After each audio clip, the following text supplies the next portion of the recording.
Psychology for Designers. We're actually modifying it a little bit since this is online and virtual for everybody. So it's more of a presentation and less of a workshop. But again, Psychology for Designer, Evidence-Based Design Thinking. I'm Zifeng Li. I'm a visiting professor at Kutztown University. And you can reach me at my email that's listed on the slide. Mm-hmm. My name is Celeste Giorgio. I'm a clinical psychology doctoral candidate, and clinical psychology is one of the types of psychology where time is split between administering therapy with patients and doing research, usually on maximizing the types of treatments that are out there. My specific work targets virtual interventions for people who are aggressive and maximizing virtual interfaces for those treatments, specifically for people who are aggressive or violent. Oh, and yeah, you can reach me at my email address as well, which is down there. We're going to have our contact information at the bottom. There is a need for integrated terminology. In the design profession, it requires a lot of cooperative efforts between multiple disciplines, and this definitely does include psychology. A lot of user experience design is coming from cognitive psychology, especially from seminal work of Don Norman, who was a cognitive psychologist. And so there's definitely a need to update this terminology so that teams of designers and psychologists are able to talk with the same vocabulary. Especially with the popularity and the addition of these agile teams in the design industry, in the tech industry, it would be great to be able to have set terminologies. So for example, something that a designer might say is mental model. And so this is like the conceptual model in a person's mind that represents how a thing works. So for example, that would be designing a car steering wheel. When you are turning left with the steering. And I think, this is a good rationale for why it's important to integrate the vocabulary from psychology and design, or integrate the two. Interestingly, mental model was something that was used more often in clinical psychology in the past. It's not used very frequently now in what's called like third wave mental health models. You will see mental model used in cognitive psychology and personality psychology. And when it's used, then what it means is a set of expectations, of capabilities, of actions and events bound to specific locations and people, and like kind of yourself as well, so personal expectations. And so, for example, I have here, I might have a cognitive model for what's acceptable for myself when I'm in my living room at home, and that cognitive model might include things like eating food or playing video games. I might have expectations for my cat as well. He might like sleep in my house. And so that would be my model for that, or my expectations for that, down to that situation. So like, we definitely don't want our design students to be getting into the workforce and then they think they're talking in the same page, but they're on very different pages. Yeah. So a big part of the rationale for this presentation is to give just a set of vocabulary that you can use to navigate between psychology and design. To that end, we're going to jump in to the presentation. So when we talk about an evidence-based framework for scientific statements, what we mean is use of the scientific model to make statements. So the scientific model, and this is what I'll be kind of covering through this presentation, it starts with observations, then it moves into titrating or filtering those observations through existing literature into hypotheses, which are falsifiable or testable. And then you have results, and those results you can turn into evidence-based statements. Mm-hmm. And so what we're familiar with is the design thinking steps. And so what we've done is work together to integrate parts of the scientific model into what we were already teaching in the design thinking. So as you can see with the next slide, our first step would be integrating some observation from the scientific model into the emphasize step in design thinking. Mm-hmm. And so when you say observations, or you can think of observations in fitting into two main categories of deductive reasoning and inductive reasoning. So I think when people hear about scientific observations, they tend to think of deductive reasoning. And deductive is when you start with a theory and you go top down to a specific situation. So if I had this mouse, I can deduce from the theory of gravity that it's going to drop, right? That's a deduction.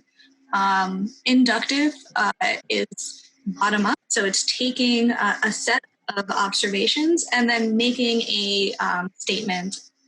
It's taking a set of observations, looking at what's in front of you, and then making a statement about those, making an observation about what you've observed.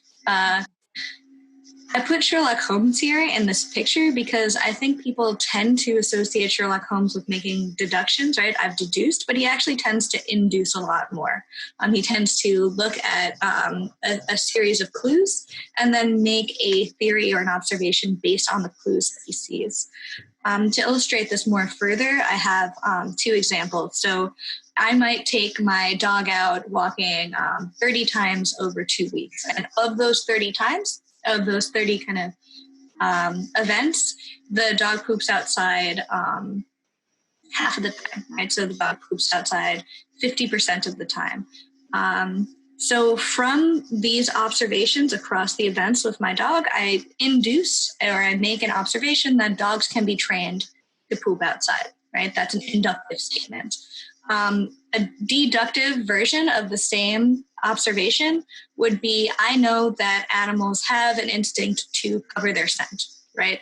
I know that they don't want other animals, right? The theory says that other animals, or that animals want to hide their scent from other animals. Therefore, I can deduce that dogs probably want to poop outside so that their scent is not associated with where they're staying. That's a deductive statement. I have my inductive my inductive statements from my observations, and I have my deductive statements about pooping from my theory-driven statements.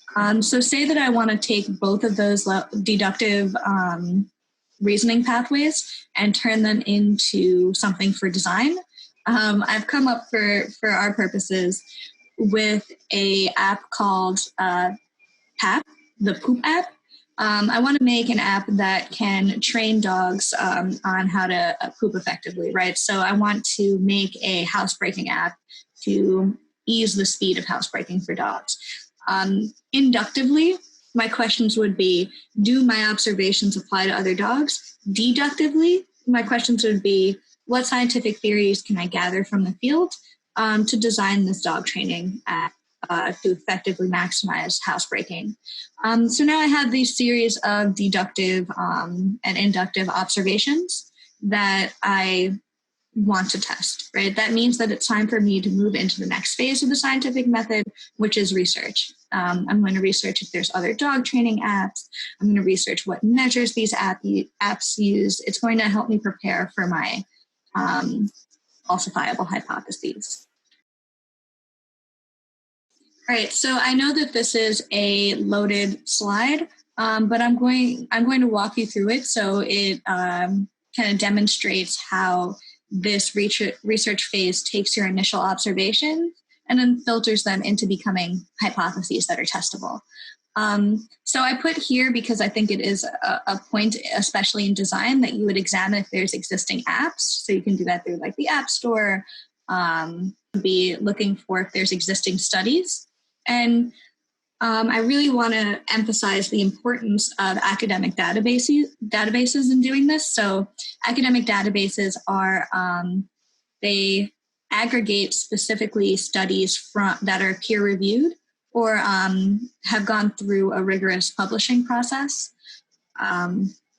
There are a lot of different academic databases that have different specializations, like ones that are specifically for psychology, ones that are specifically for like music studies.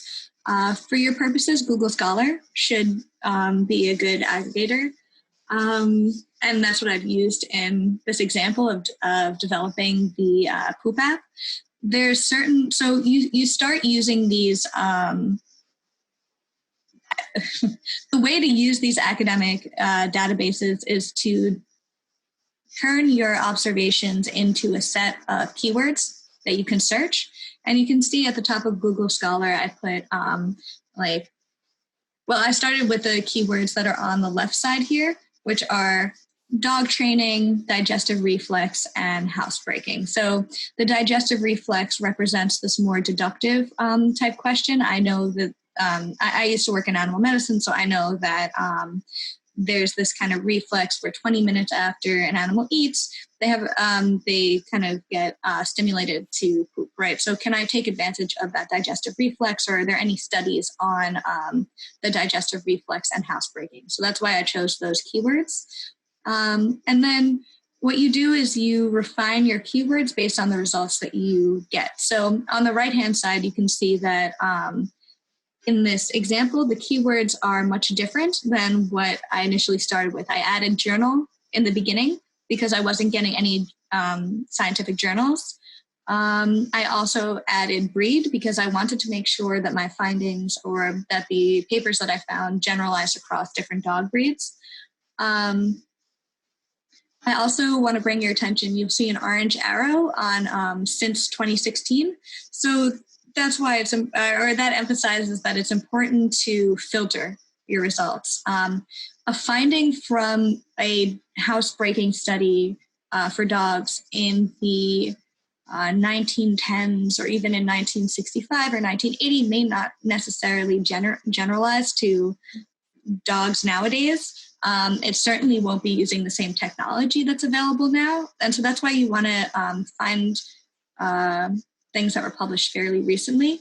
I also want to bring your attention, you'll obviously see that one is purple, which means I selected it. We're going to go into more detail there. But I want to bring your attention to on the right side of the purple link, the clicked out link, where it says PDF. That indicates that the full study is available online. You want to click things that you can actually read the entire study. I know that I kind of sped through this fairly quickly. It is because it is a specialty. So I knew how to filter the results, how to change the keywords on each iteration. So this is kind of a specialty, how to search for things that scientists are trained in. And so this might be a phase in which you consider hiring a specialist. Before you get really deep into the article, I just want to emphasize that these are things that students in their general education classes are learning or starting to learn how to use these kind of studies. But there is this kind of thought process where it's only for the sciences, or maybe it's only for the social sciences. And so I think there is a need to integrate this into the design curriculum as well, that you can use these resources in the design world, and you're not sticking to like blog posts or any other things that haven't been peer-reviewed and really researched well. That these resources are good for designers as well as scientists. Yeah, I anticipate in like 10 years or 15 years, there will be trainings in this incorporated into classes for design students. Sadly, we're not there yet, but it is, as you said, Zifeng, important to get these peer-reviewed sources. There's a phrase in the psychological sciences, and I think across the sciences, that is somewhat unforgiving, but it's garbage in, garbage out. And the idea is that you can speed through this research phase, but if you do, you might end up designing your entire experiment around something that actually isn't very sturdy. And so the data that you get from that design, if it's not well researched, is garbage, I guess. It's cruel, but you can see the reasoning behind it. Okay. All right, so this is the paper that I clicked before in this, the olfactory mediation of canine gastrointestinal neurobiology. So you can think of literacy as like kind of a like, do you know a different type of language? But there's also a literacy to reading these scientific papers. It's kind of a specialty that scientists are trained in, but I'm going to walk you through how I was able to read this. The first step that you want to do when you're coming from this kind of literacy standpoint is assess, you want to speed read the abstract. And the abstract is that first paragraph right after the title of the paper. It's kind of like the overview that we did for this presentation. And you want to assess it to see whether or not this paper fits with what you're looking for. And can decide based on how your assessment went if you want to save the article for later. There's a few different ways to save the article. There's citation managers. If you're interested in that, feel free to email me. I'll talk to you more about it. But for now, my favorite one, you can look it up, is Zotero.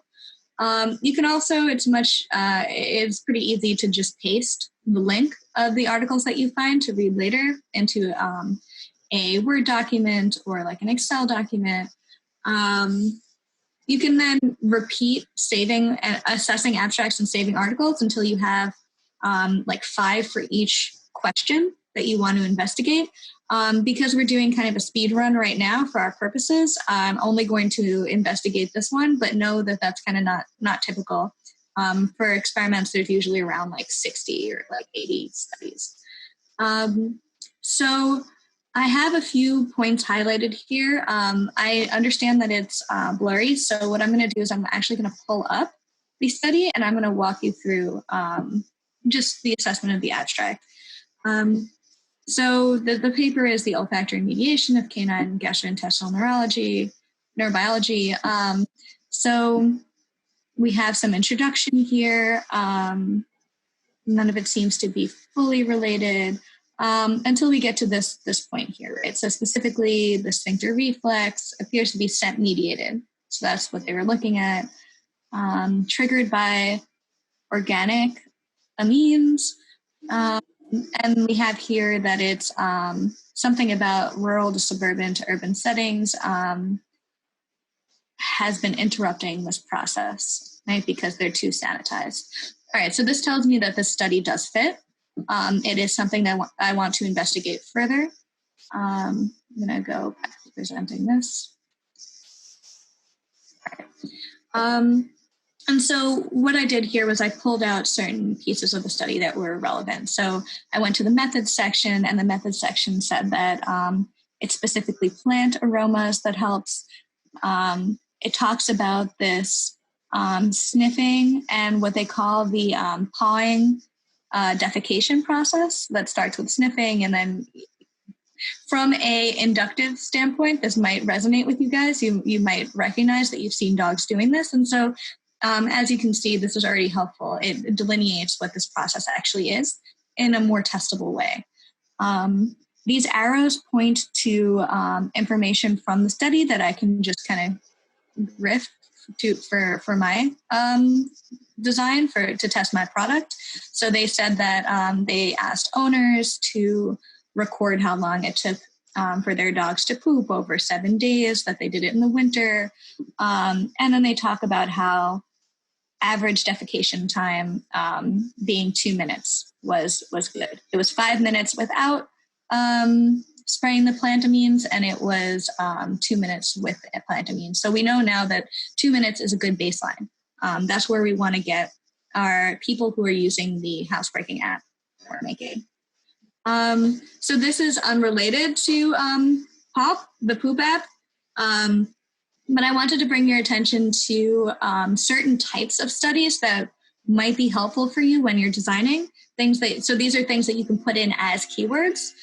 So digital footprint studies are studies that look at kind of the clusters of behaviors or usage patterns for people who go on to do certain things. So for example, what are the phrases that are typically used in the 6 months before someone attempts suicide, right? That would be a digital footprint. What do they do online before they do that behavior?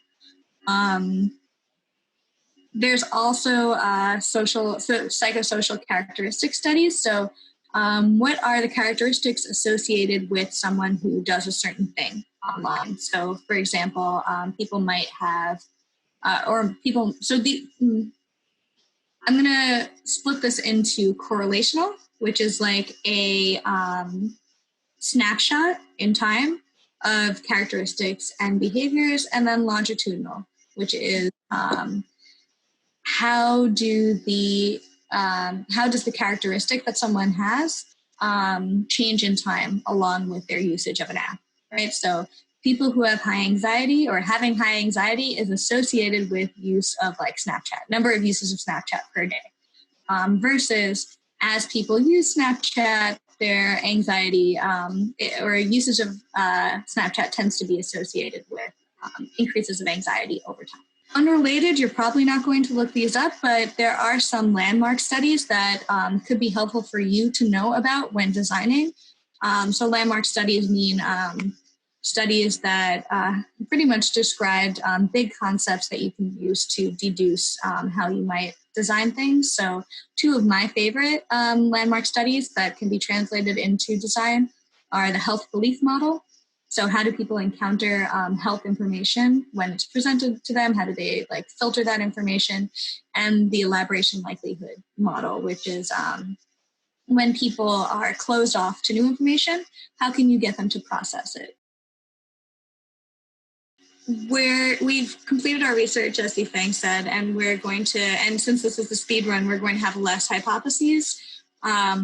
But we're now going to turn our observations into something that is kind of testable and operationable, and that's what a hypothesis is. So what I did was I right here put some of our takeaways from the Cont neurobiology paper, and so the pawing defecation process, importance of natural smells. We learned about the average time that is good. And I didn't cover this before just because our time is limited, but the way that they went about testing the impact of scent was that they first started with a sample of small and large dogs. They did a pilot study with just 10 dogs, but yeah, they made sure that they were both like under 50 pounds and over 50 pounds. And then they moved, once they had positive results in that pilot sample, they moved on to a larger sample of dogs, which was more than 40 dogs over 2 different kennels.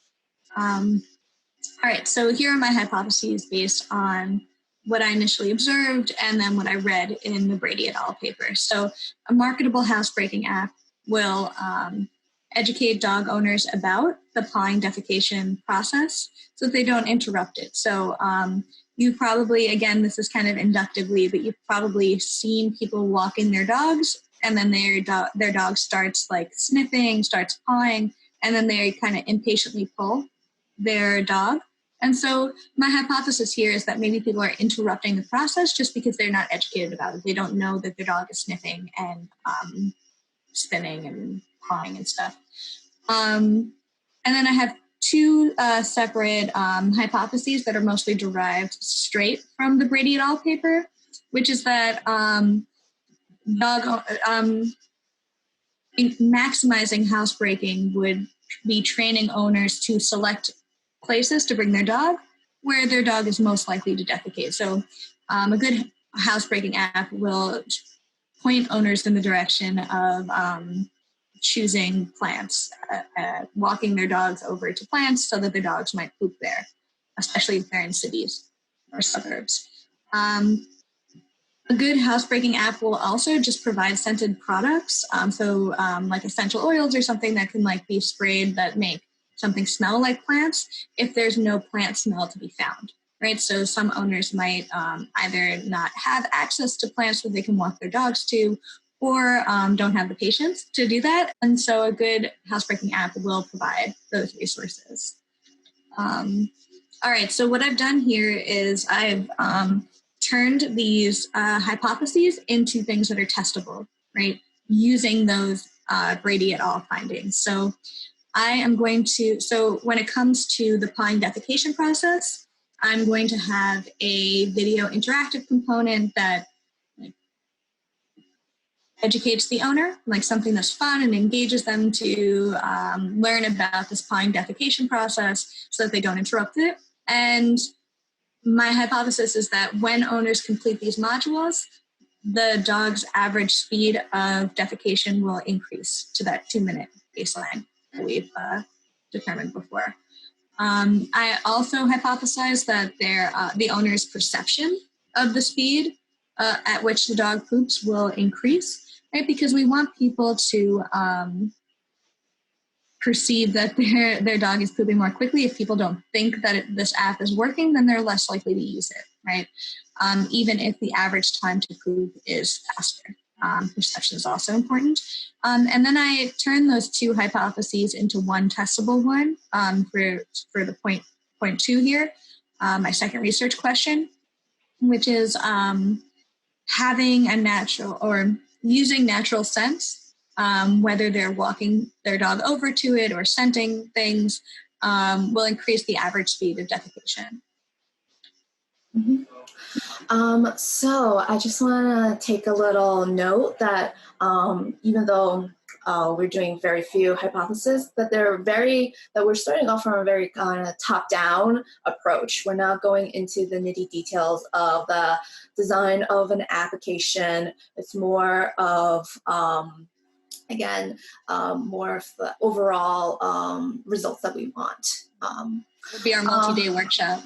Yeah. So I want us to think about the designers to think about that rather than they're creating an application or an experience, think about themselves as like they're our teachers. And the user experience is the goal of actual learning whatever it is that they are trying to make. And so if you think about it in those terms, then the engagement of the application is the willingness to learn. So it's like designing a classroom. And so how can we implement some learning theories into ideation and into our prototypes? So one way we can think about that is think about doing our ideation prototypes with a 6-hat thinking strategy. So this is from a social scientist named De Bono. And this can lead to very speculative prototyping and increase creativity during problem solving. So basically his theory is that you physically wear different hats, and this will kind of provoke different kinds of thinking about teaching. So there's a white hat, red hat, blue hat, yellow hat, green hat, black hat. So when you're wearing the white hat, you want to design in kind of like the most neutral kind of setting. If you're designing something for like a red hat, you want something that is very emotional and has a lot of feeling, while something like blue hat is about designing something for an optimistic solution. Okay. So the bullet points I have listed here are just like some techniques that are already used in learning theory, and kind of you can just combine these things together and to have more ideas, more prototypes, because I think that's very important. That you have to kind of have a lot of different hypotheses, and so then you have to have a lot of different possible solutions. And then if we do take this, that the user experience is like a form of learning, then it just raises questions to us of what do we want to design users to learn? Because that is a lot of power. And what are we as designers responsible for? Especially with the tech industry and how kind of the respect that designers have fought for to get a seat at the table in tech industries, we do have more of a voice now. And so you have to have kind of the responsibility for that kind of power. So this is very similar to what Sifang was talking about with wearing different hats and thinking about who you're testing and what you're testing. This is really kind of the meat of experimental design. And so first you want to consider, you have your hypotheses. Who are you testing, right? Who is going to be the sample that you're investigating? Let me start that over. So you want to consider who you're going to be looking at, right? And there's a few different terms in the psychological sciences to describe who you're testing. And so the largest kind of descriptor is the population. The population is everyone in the world who can potentially use your app, right? So if we're talking about PAP, the poop app, that would be all dog owners. If we're talking about like a New York City-based domestic violence PSA, that would be all New Yorkers. And so by definition, the population is so large that it's impossible to test everyone within it. And so what you get is a sample of the population. So a sample is just a word for like a smaller subset of the larger population. So I want you to think about like a sample or 5 people who live closest to you, right? So your closest neighbors on either side of your house or your apartment, and then think of kind of all of the neighbors that you've ever had, right? The population of all of your neighbors. How well do those 5 people who live closest to you represent all of your neighbors, right? Now consider like 20 of the people who kind of live in your building or on your block. Consider how like those 20 people represent like the entire population. Probably the 20 people better represent the population than the 5 people. And so that's the idea behind a representative sample.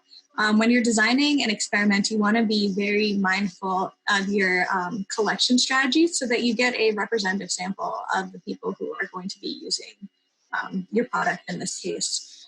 The rule of, and there's an entire subset of psychology that's based just on this. It's called psychometrics. A master's in it can either be like a master's in psychometrics or a master's in experimental design. We can spend a very long time talking about the, as Feng said, like nitty gritty of this, but instead I'm just going to do some takeaways and kind of an overview here. And so one rule of thumb that people who study psychometrics have put forth is that you want to have at least 30 people in your study for it to be representative. However, 30 is good for something that has a large effect. More people are needed for something that's a very small effect. Very, very kind of nuanced finding would need like 100 people, 200 people, ideally 1,000. Something else that I wanted to highlight here when talking about who to test is that across like the scientific sciences, that across all sciences, it's a no-go to include anyone who's designed the experiment in the sample, because by definition, if they've designed the experiment, they are no longer representative. They're biased from knowing what the measures are, knowing what the intended result is. And so I want to highlight this because it is something that I've seen in multidisciplinary work a lot more with designers, that they tend to also be the people testing their products, and they're not representative. Unless you're specifically designing an app or product for people in your design team, then they're very representative. But if that's not what you're anticipating the population to be, then it's not representative. And the results that you get in that sample are not going to map on to results in the general population. So this is kind of where we're trying to get at, is that we're doing this testing and it is beyond just getting big data or just getting market analytics. And that is a very popular form of testing, especially in UX UI design, is always talking about A/B testing. But A/B testing is, first of all, it is getting a huge, possibly most likely very random set of population and just testing a specific button. For example, like a call to action. Do people know how to click on it? And that kind of testing is just so specific and so limited. But what we're talking about and what we're going to be showing examples of is ways to go about testing where you're considering larger issues. For example, one of the things that Celeste was mentioned is talking about samples and talking about audiences. So then there should be testing for specific demographics. There should be testing that is accounting for more than just conversion rates. Also, another thing that I think A/B testing will be falling out because there are more and more concerns about privacy, about security using the internet. And so I think people are not going to allow that for companies, to big marketing companies, to collect that kind of data very soon. So once again, talking about, I want to specify a little bit about audiences. In the design, in traditional design, there's still a very kind of modernist idealism in it about designing for everyone, designing that you're making the perfect design. And I think this comes from old notion of hegemony and of purity. And we are moving into a design movement that is much more inclusive, that is designing for the fringe. And so then these kind of A/B testing isn't based on science, even though you may have gotten numbers that are defining, that are making you go a certain way. And so now I'm going to jump in more, or I'm going to use more specialized scientific language to really illustrate what I mean by hypotheses and having something that's testable. And so you remember that before I said that I'm going to have, or I'm going to look at marketability as doing something, right? The app does something that brings about an intended result. And so in the sciences, that's referred to as having a predictor, right? So an active condition, a person will complete the modules, and then an outcome variable. So a active condition will evoke some sort of desired result as a change in the outcome variable. And so using the modules will change the average speed of defecation. Predictor variable, outcome variable. I also included owner perception of speed, both because it is an important measure, right? Like I said before, you want people to think that this app is working, and also because it's something that isn't, there's a distinction in the sciences between different types of variables. And so this is something that you would be assessing via scale versus a discrete measure like minutes, the average time to poop in minutes. All right, so we're going to jump into scale design, which is something that I'm passionate about. Because this is more of a psychometrics type specialty, I'm going to, again, give you an overview with takeaways that are directly usable in design for you guys. So there's an emphasis in scale design on two concepts, reliability and validity. So when I say reliability, what I mean by that is that when you give the scale to multiple people or to the same person in different situations or at different times of day, they'll give the same answer. The same answer, the scale always gets the same answers versus regardless of different aspects of when it's given, right? For different people, right? So if I had a scale on perception of quickness of pooping. If I give that scale to owners and I give that scale to veterinarians, it's going to be just as reliable. There's not going to have a difference in the response profile based on who's taking the scale. So that's reliability. It's something that I can speak on for a long time, but I'm not going to. If you have more questions about reliability, feel free to email me. I'm going to focus more on validity. I think it's more accessible. So validity is this idea that a scale that you design tests what it's meant to test. So you can think of face validity, and there's like 7 main types of validity. I'm going to just do a few.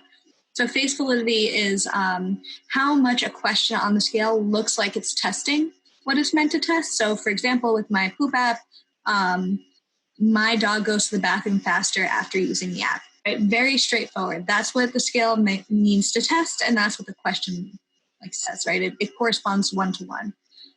Construct validity is similar, but a little bit different. It's that there's a bunch of different types of questions that all kind of circulate around the same underlying idea. And so my dog does not appear anxious after using the restroom, right? Or prior to using the restroom, right? So maybe there was some anxiety element, and so that anxiety element has changed. It's still related to housebreaking.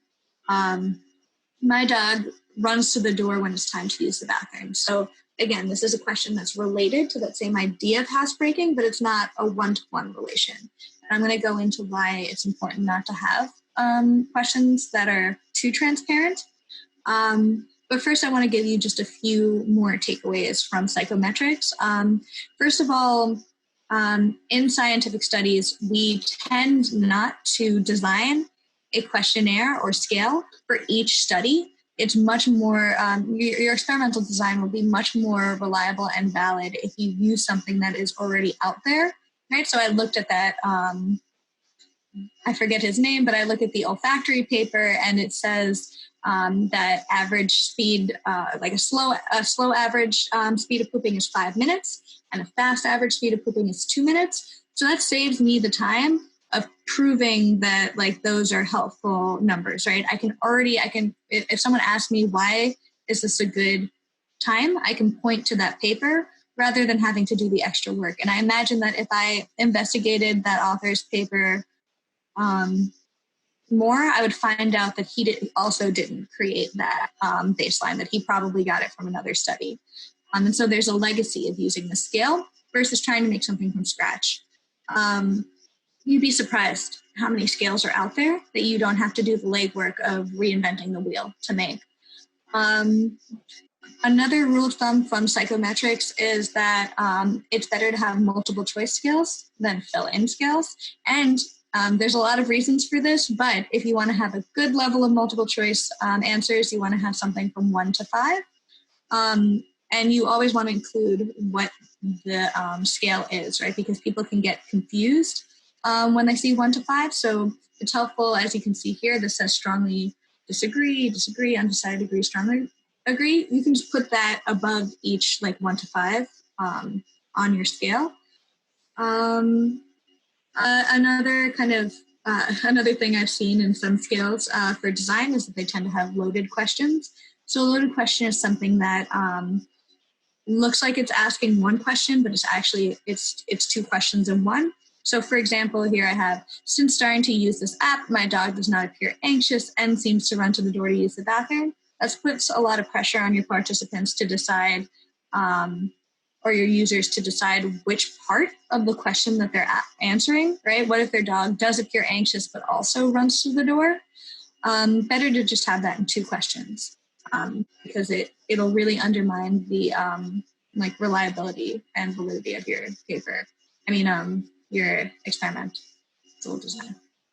All right, so again, these are, if you use a pre-made scale, these are not things that you have to consider because they're already considered for you.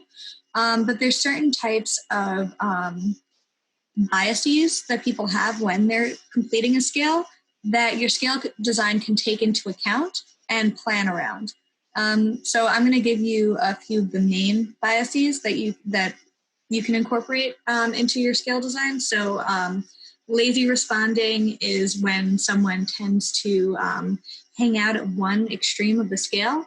These are the people who like, say you design an app, it's free for anyone to use for 2 weeks, and then you're going to collect that data and see how helpful your app was to people. And so someone posts a link to that on like a Facebook group or on Reddit. You get a bunch of people who are using your app, but they're just speeding through the questions at the end. They don't want to answer them. And so they're just answering like 5 out of 5 for all of them, or 1 out of 1. I hated this app for all of them.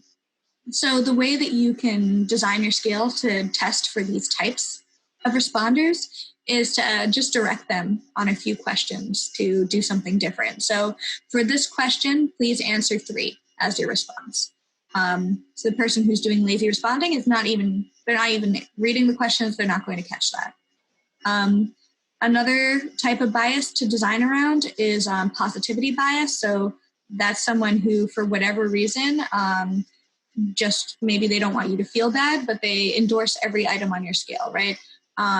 They'll like, did this app help me? Yes, I want the researchers to feel good. I want them to know that their app helped me. The way that you can design around this is to do a few reverse scored items. So reverse scored questions, they're the opposite of what's being tested. And so a 1 out of 5 on this item is actually translated to a 5 out of 5 when you're scoring the question. And so, for example, my pet seems to take longer to use the bathroom. The person who has a positivity bias might see this question and they might say like, well, I don't know, like I feel bad, like maybe it actually was supposed to make it take longer sometimes. So I don't want to hurt their feelings. I'm going to do a 5 out of 5 on that one too. And so then you can take that in, you can know that person is responding that way later on when you're cleaning your data. Then there's also people who it's hard to explain really what's going on with them, and there's studies that are on this topic specifically, but what you have to know is there's certain people who try to suss out what your scale is for, and I don't know, they're proud of themselves, and so they decide that they want to give like a certain type of profile, right? You can think of like someone's taking a Hogwarts quiz, and to find out what house they're going to be sorted into, they want to get Ravenclaw. They do all the Ravenclaw answers, right? And so the solution to this type of profile is to include a bunch of random questions or filler questions that are semi-related to what you're measuring, but actually don't count in the scale value. So for example, I like my dog very much. That's nice, it's good to know, but it's not really related to housebreaking. And so you can kind of throw these people off of this extremely high face validity if you include these filler items. So these psychometric scales, they're not something completely new and different from the design world.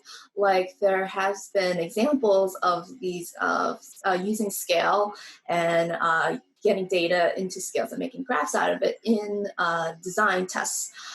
So for example, on the left side is ecstasy and misery graphs from writer Kurt von Gut.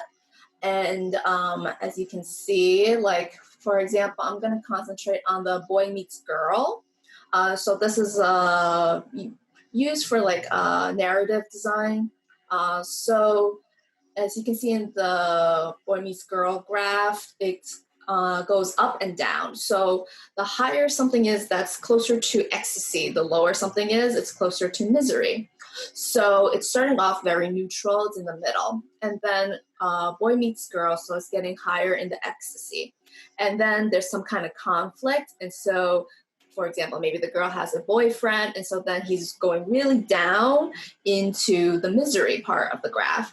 But then the conflict resolves and the boy gets the girl. So then he goes all the way up to ecstasy and they live happily ever after. Another example is coming from designer Jin-Soft Lee. He created this 5 sense graphs. You can see he's going from a scale of 0 to 10. And he's actually doing the scale on himself for his own experiences. So he's doing sight, touch, sound, smell, taste. So like these graphs and these data has existed before, but we want to integrate more of a scientific approach to creating these scales. So for example, like Jin-Sof Lee's scales, he's testing his own experiences, which in the scientific community, it would be a big no-no. And none of these skills are taking into those biases that we were talking about. But even something as simple as Jin-Sof Lee's scale, he's doing sight, touch, sound, smell, taste, but you can do this scale based on any set of questions that you have that you're coming from your hypothesis. And you develop these questions so that you can get this data and then kind of present it to yourself in a way for you to understand the meaning. Mm-hmm. Yeah, and it's a good point, Zifeng, because I think that there's specifically going to be a lot more training in this area. Data representation is going to become like a bigger and bigger piece of what everyone does. And so while scientific studies focus on gathering data and doing that effectively, they're not very focused on how to represent that data, and it's very important to people's perception. And again, this is where we'd like move in more to like the science of perception and how people process information, but that would be our kind of longer workshop. Once you have that data, it's called raw data, right?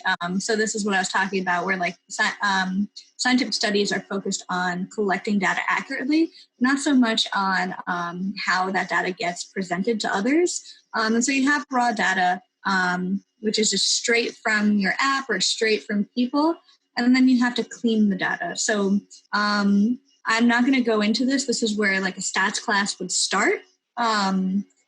Really getting into the meat of statistics. And so I'm going to skip over this because it is a more specialized area. I have on the bottom here who you would go to analyze your data, to clean it, and pretty much treat your data in the context of what you are attempting to test. And so people who can do this are scientists, specifically psychologists, and I put a few different specializations, so social and personality psychologists, clinical psychologists like myself, and specifically people who studied experimental design are very good at knowing which type of analytical models that best fit the questions that are being asked. There's a whole bunch of p-tests and like ANOVAs and stuff. And so you want to find someone who can navigate those different types of models. Statisticians are very good with navigating the different types of statistical software, but they're not as trained and they're very good at cleaning out artifacts, which psychologists can sometimes get confused by from the statistical software. However, they're not as trained in connecting a specific type of like psychological model and statistical model with the questions that are being asked. And so that's why I want to differentiate those two groups of people. So I'm curving back to what Zifeng said before about this iterative phase, because first you take this raw data, you clean it, you process it, and then you have to interpret your findings.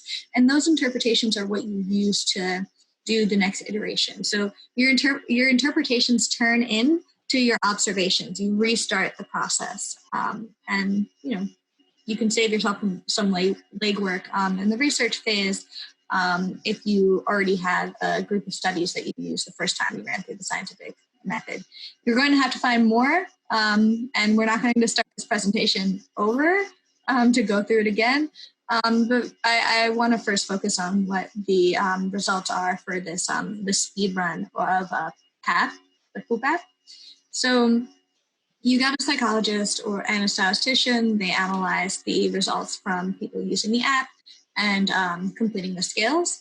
And what you find is that completion of the modules on the pawing defecation process and use of the spray did increase the speed of housebreaking for dogs. And by speed of housebreaking, I mean the average speed of defecation. You also find that, where the psychologists tell you that the data suggests that dogs maintained the speed at 10-week follow-up. So that means 10 weeks after people completed the modules, their dogs were still pooping within 2 minutes. So that's very good. You have maintenance. However, the statisticians point out that only 30% of your users completed the modules. What that means is that only 30, so that it means that your app is marketable, right? That it did have this impact, but only 30% of your users had the desired impact. So what I have here in this little gray box is that something about the modules has to be changed to be more engaging. Whether it's like, again, that science of perception type stuff, like making the things like more attention grabbing, or if it's like making a game that makes things more memorable. So this is where we move the workshop into like that other type of, that other branch of psychology. But something needs to be done to make these modules more engaging so that more than 30% of people who use the app get the intended results. Mm-hmm. And so designers, how this apply for designers? Designers are very kind of visual focused people, right? And so like you can also take this data and clean it in a more visual way if you want. So here on the left side, this is from the American Alliance of Museums. And so this is an emotional impact map. And so this is more of like taking your data and doing topographical kind of mapping of it.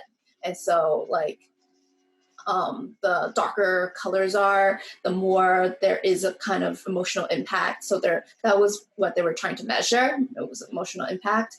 And so once again, on the other side, you see like, again, these kind of color circles with different levels of opacity and different sizing, and trying to kind of put that in a scale of from trust, anticipation, surprise, anger for a task that they're completing. So these are their measures. You can, again, just take kind of this example and use it for your measures. So for example, if we go to the next slide, here is a kind of very standardized emotion mapping, like joy is yellow. And you can kind of just take those and integrate it. Like if I did move to the phase where it's like, I have the app now, and now I'm doing some other testing and trying to get emotion from the participants in the screens. So now I can use the mapping that I from the previous slide and apply it here into the actual application, and having these like different circles based on the data that I have been collecting from all those previous steps. And this is based on the emotion, but it can be so much more than emotion. It can be based on any measures that you taking the time to kind of comprehend, or taking the time to make these hypotheses and test out. So this is the end of our presentation, and we just want to end it by kind of having a little antidote about the like button. So everybody should kind of recognize and understand this like button made from Facebook.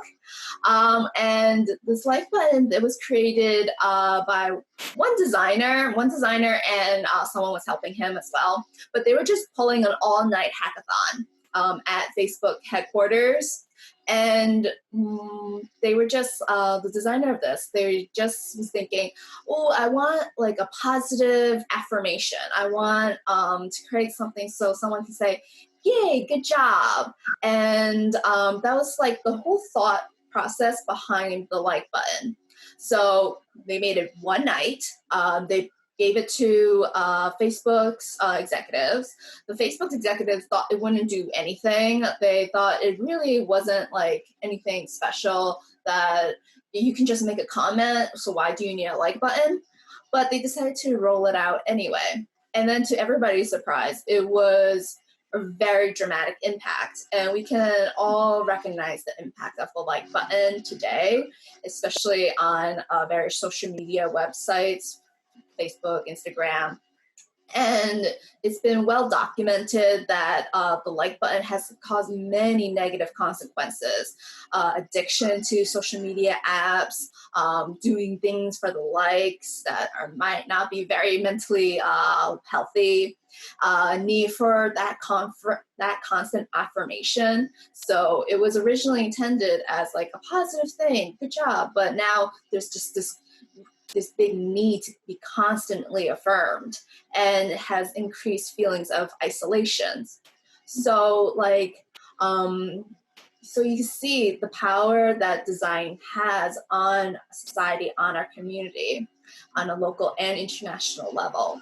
So we want to leave you guys with like, how could have this been preventable? If they had followed a more scientific and evidence-based methodology before rolling out this button, how would our society have been different from it? I think the like button is a really good contextualization, or a really good way to contextualize a lot of what we were talking about, because I remember when it first came out, what I thought was that it would kind of, people having an ability to have like a gut reaction to posts on Facebook would kind of bypass their the current structure, which was this need to think about what they were writing first. But then what I realized was that people now had the option to self-select into having a gut reaction. There wasn't a demand placed on them to try to reason something out if they didn't want to. And so now there were these two pathways that people can self-select into, either reacting or writing something out. And so if I was to turn that into hypotheses, or if I was going to look at the research, I would ask, like, are there psychosocial characteristics associated with use of like buttons and reaction buttons versus writing things out, right? That would be what I'd research. And then maybe I'd turn it into hypotheses related to what's my representative sample of people who use both. These are important questions to ask and to test, because how people are being affected by use of these buttons is translating into kind of overall patterns of usage on social media, and how to moderate that usage of social media based on how you know it's affecting people. And so it's not that we aren't thinking about that already, but the ways that we're thinking about it is creating algorithms that push content in certain directions, or push people who react with certain profiles into like different groups. And so by putting a kind of computer's algorithm in charge of it, it won't use these deductive reasoning, and it won't use the scientific method. And so by acknowledging that there is a framework that we can apply to test things and change them, right? We can't change that the like button is out already, but we can change that it's being affected by kind of an algorithm, by increasing the human element, increasing like human design using the scientific method and this more evidence-based framework. While we can't change what's happened, we can kind of, I guess, modulate where things are going. Mm-hmm. Yeah, I definitely agree. And there's this saying that designers are problem solvers, but I don't think that's too reactionary. And designers have too much power already. So designers should not rely on just being problem solvers without thinking about anything else, but they should be asking more questions and be problem makers instead. Yeah, we already have computers and algorithms to just try to like fix problems, right? It's humans that can hypothesize and test those hypotheses in a more kind of empathetic way. Awesome. Yeah. So this is our presentation. So if you have any questions, feel free to contact either of us. Our email is on the slideshow right there. And bye. Thank you. Thank you.